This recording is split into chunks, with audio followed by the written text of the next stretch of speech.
America Iran युद्धामुळे गॅसचा मोठ्या प्रमाणात तुटवडा जो आहे तो निर्माण झालेला आहे आणि त्याचा फटका जो आहे तो सोलापुरातील रिक्षा चालकांना देखील बसताना पाहायला मिळतो। खरं तर सोलापूर शहरातील ॲटो LPG पंप जे आहेत ते सर्वच ठिकाणी बंद असल्याचं पाहायला मिळतं। मात्र सोलापुरातील जोये सोलापूर परिसरामध्ये या ठिकाणी एका कंपनीचा ॲटो LPG गॅस पंप जो आहे तो सुरू असल्याचं पाहायला मिळतं आणि हा एकमेव पंप सुरू असल्यामुळे आपण पाहतोय खरं तर ज्या गॅसवर रिक्षा आहेत त्या रिक्षांची जवळपास 1 किलोमीटरपर्यंत भली मोठी रांग जी आहे ती लागलेली आपल्याला पाहायला मिळतंय आणि त्यामुळे या ठिकाणी मोठ्या प्रमाणात वाहतुकीला देखील अडथळा निर्माण होत असल्याचं चित्र पाहायला मिळतं आहे। मात्र दुसरीकडे ॲटो LPG गॅस जो आहे त्याचे दर देखील वाढलेले पाहायला मिळत आहेत, त्यामुळे रिक्षा चालकांना देखील व्यवसायावर याचा फटका बसल्याचं पाहायला मिळतं आहे।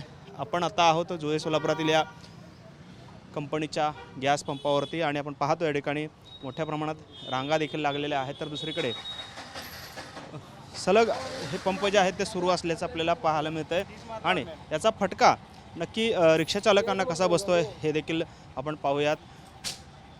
चाचा, काय परिस्थिती आहे ॲटो गॅसची तुमच्या? काय सध्या आमच्या ॲटो गॅसची सध्याची परिस्थिती लय बिकट आहे आणि हे पंप गो गॅस चालू आहे म्हणून एवढं तर गॅस मिळायला लागलं आहे रिक्षावाल्यांना। दुसरे बाकीचे पंप जे आहेत ना, नई जिंदगीचे म्हणा, अशोक चौकचं म्हणा, LPG गॅस पूर्ण बंद आहे।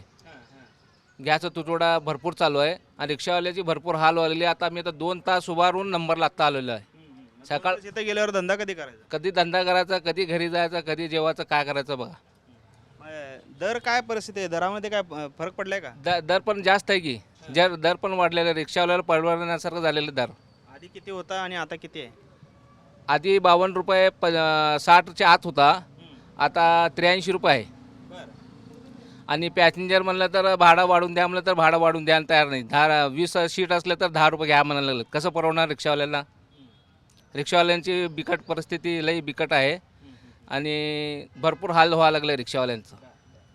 आपण पाहतोय खरं तर गॅसच्या दरामध्ये वाढ झालेली आहे। जवळपास 30 ते 35 रुपयांनी गॅस गेल्या 8 ते 10 दिवसांमध्ये वाढलेला आहे। तर दुसरीकडे रिक्षा चालकांना प्रवासी भाडे देखील परवडत नसल्याचं काय साधारणपणे दर कशामुळे वाढलेला आहेत आणि काय परिस्थिती? तुमचा पंप एकमेव चालू आहे, काय वेळ असते तुमच्या पंपाची चालू असण्याच्या पहिला गॅस तर इकडं कोणी पण दिसत नव्हते।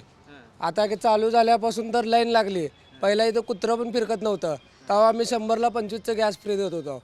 आता 100चं 25 फ्री देतानाही कोणी पण नसायचे।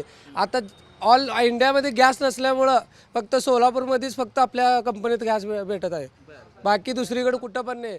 आपल्या सोलापुरात कंपनीचे 3 पंप आहेत, एक बोरामणी नाग्याला, एक अक्कलकोट रोडला आहे, बाकी कुठंच पंप चालू नाही, बाकीकडे गॅस कुठेही भेटत नाही।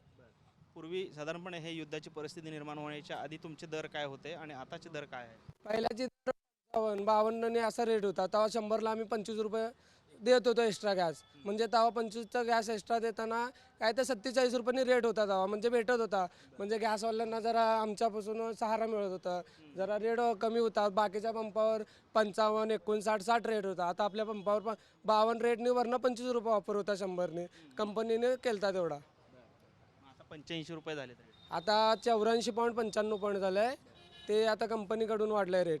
किती पंप तुमचं चालू असते? आता सकाळी 7:30 ते 10:30 असतंय। आता जरा लोड पडल्यामुळे लवकर बंद करायला 10 ते 9:30 पर्यंत। आपण पाहतोय खरं तर मोठ्या प्रमाणात या एकमेव LPG गॅस पंप जो आहे जो रिक्षासाठी भरला जातो तो एकमेव पंप सोलापूर शहरामध्ये सुरू आहे आणि त्यामुळे मोठ्या प्रमाणात रिक्षांच्या आता रांगा लागलेल्याच आहेत। त्याचबरोबरीनं या गॅसचे दरसुद्धा काही प्रमाणात वाढल्याचं चित्र आपल्याला पाहायला मिळतं। कॅमेरामॅन विनोद मुनाबादकरसह सागर सुरवसे, TVN मराठी, सोलापूर।